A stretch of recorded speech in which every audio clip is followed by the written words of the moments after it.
नमस्कार दोस्तों gland pharma के क्वार्टर 3 के नंबर्स आ चुके हैं।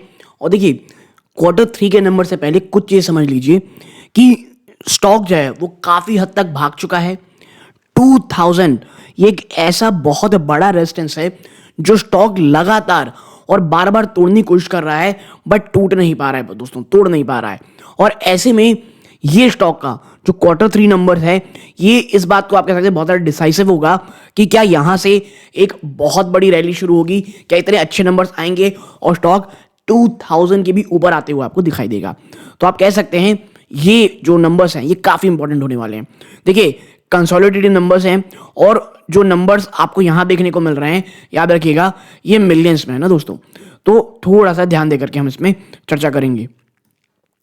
सबसे पहले भाई साहब, रेवेन्यू फ्रॉम ऑपरेशंस। आप यहां पे देखिए रेवेन्यू फ्रॉम ऑपरेशंस में तो एक साल पहले ये 938 करोड़ रुपीस था, जो जंप होकर के 1545 करोड़, ह्यूमंगस जंप है। और पिछले क्वार्टर में 1373.4 करोड़ रुपीस थी। तो ईयर ऑन ईयर अगर आप देखेंगे नंबर्स को, ये काफी अच्छे देखने को मिल रहे हैं ऑपरेशनल फ्रंट में। बात कर लेते हैं अदर इनकम की। 37.3 नंबर 3 करोड़ है, जो एक साल पहले 61.5 करोड़ थी। आप इन दोनों को जोड़ लें तो टोटल इनकम जो निकल के आएगी दोस्तों 1582.5 करोड़, ठीक है, जो एक साल पहले 999.7 करोड़, ऑलमोस्ट 1000 करोड़ थी। भाई साहब 50% ज्यादा का जंप ईयर ऑन ईयर। ये इनकम की बात हो रही दोस्तों, प्योरली इनकम की, ठीक है। 50% का जंप ईयर ऑन ईयर। मैं ये तो जरूर कहूंगा यहां पे देखते हुए कि भैया ऑपरेशनल फ्रंट में एक काफी शानदार जंप है। और एक जो बहुत बड़ा डर था निवेशकों का एक समय में कि भैया बिजनेस किस तरह आगे बढ़ेगा, बहुत ज्यादा प्रॉब्लमेटिक हो रही थी चीजें कि भैया आने वाले समय डिमांड वॉल्यूम ये किस तरह रहेगी। तो एटलीस्ट ये देख करके आप एक कह सकते हैं कि वो जो डर था वो शायद समाप्त होता हुआ दिखाई दे रहा है। बट क्या खर्चों ने भी 50% का क्या जो ये बढ़ोतरी रेवेन्यू फ्रॉम ऑपरेशन में हुई है उसे कॉम्पेंसेट किया है, या बहुत महंगा रहा है? तो देखिए, cost of material 463.9, almost 464 crore, जो एक साल पहले 433 करोड़ था। लेकिन भैया आपका तो जो टोटल इनकम है वो 50% ज्यादा आई है, तो सबसे तो कोई कमी नहीं है। लेकिन जब हम इन्वेंट्री में नजर डालते हैं, 128.8 करोड़ की नेगेटिव इन्वेंट्री है, जो एक साल पहले 10 करोड़ की पॉजिटिव इन्वेंट्री थी, और एक साल पिछले क्वार्टर में ये 2.4 करोड़ की पॉजिटिव इन्वेंट्री थी। अब पावर फ्यूल का खर्चा देखिए 64 करोड़ रहा है, जो एक साल पहले मात्र 29 करोड़ था, मोर देन डबल। जी हाँ दोस्तों, लगभग 30 करोड़ से भी ज्यादा डबल। आप देखेंगे तो 60 करोड़ से भी ऊपर 64 करोड़ आया है, ठीक है। Employ benefit expense 345 crore rupees, जो एक साल पहले मात्र 101 करोड़ था, 3 गुने से भी ज्यादा, ठीक है, मोर देन 3 टाइम्स यहां पे एम्प्लॉय बेनिफिट बढ़ा है, जो एक क्वार्टर पहले 304.9, ऑलमोस्ट 305 करोड़ था। तो भाई साहब यहां से भी आप देखेंगे क्वार्टर दो ऑलमोस्ट 10 to 12% जंप देखने को मिल रहा है। डेप्रिसिएशन अमोर्टाइजेशन एक्सपेंस 105.3 करोड़ है, एक साल पहले मात्र 37.6 करोड़ थी, और पिछले क्वार्टर में 81.3 करोड़ देखने को मिल रही थी। अब बात कर लेते हैं क्या अदर एक्सपेंसेस की।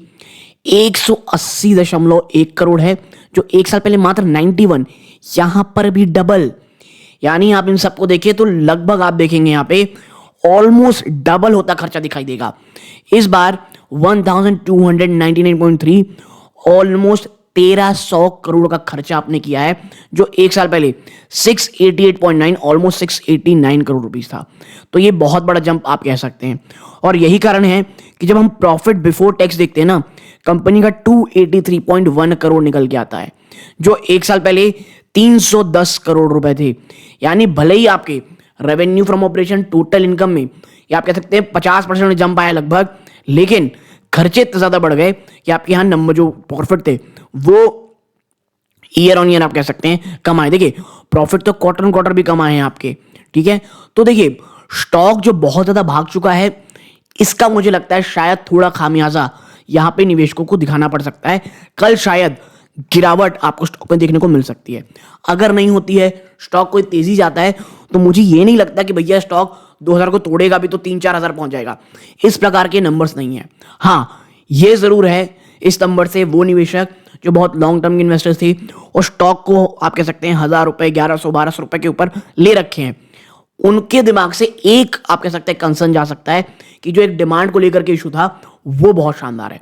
अब देखिए, आपका एम्प्लॉय बेनिफिट्स बढ़ रहा है, कॉस्ट ऑफ मटेरियल आपको ऐसा मिल रहा है, इसके ऊपर जब कंप्लीट एनालिसिस का वीडियो आएगा, जब प्रेजेंटेशन आएगा, उसकी चर्चा जब हम करेंगे तब लेके आएंगे। बट हाँ, नंबर्स जो निकल के आए हैं ये वाकई में थोड़े से आप कह सकते हैं, मैं ये तो नहीं कहूँगा खराब है, लेकिन खर्चे के कारण कमजोर होते दिखाई दे रहे हैं। और यही कारण है जब हम ईपीएस पे चलते हैं तो भाई साहब आपकी ईपीएस 14 रुपये 8 पैसे थी एक साल पहले, जो अब घट के 11 रुपये 65 पैसे आ गई है। लेकिन हाँ, हमें पता है एक समय में कितने खराब रिजल्ट कंपनी ने देखे हैं, तो उनसे आप मुकाबला करेंगे तो ये नंबर्स मुझे ऐसा लगता है कि ठीक है, बैलेंस नंबर है। ठीक है, जो एक बहुत बड़ा खतरा था, जो एक बहुत बड़ी प्रॉब्लम चल रही थी ग्लैंड फार्मा को लेकर के, इशू लेकर के, वो कम से कम नहीं है दोस्तों। ठीक है, और यही कारण है कि जब हम यहाँ टोटल कॉम्प्रिहेंसिव इनकम देखते हैं 266 करोड़ ही निकल के आती है दोस्तों, जो एक साल पहले 232 करोड़ थी। लेकिन देखिए, प्योरली जब हम ऑपरेशनल फ्रंट में देखेंगे तो कमी तो है दोस्तों। ठीक है, तो आप यहां तक जुड़े रहे, इस बात का बहुत बहुत धन्यवाद दोस्तों। चैनल पहली बार आए, सब्सक्राइब करके वीडियो को लाइक जरूर कीजिएगा। इसके ऊपर एक कंप्लीट एनालिसिस का वीडियो अगर से लेके आएंगे दोस्तों। ये इस वीडियो का अंत है। जय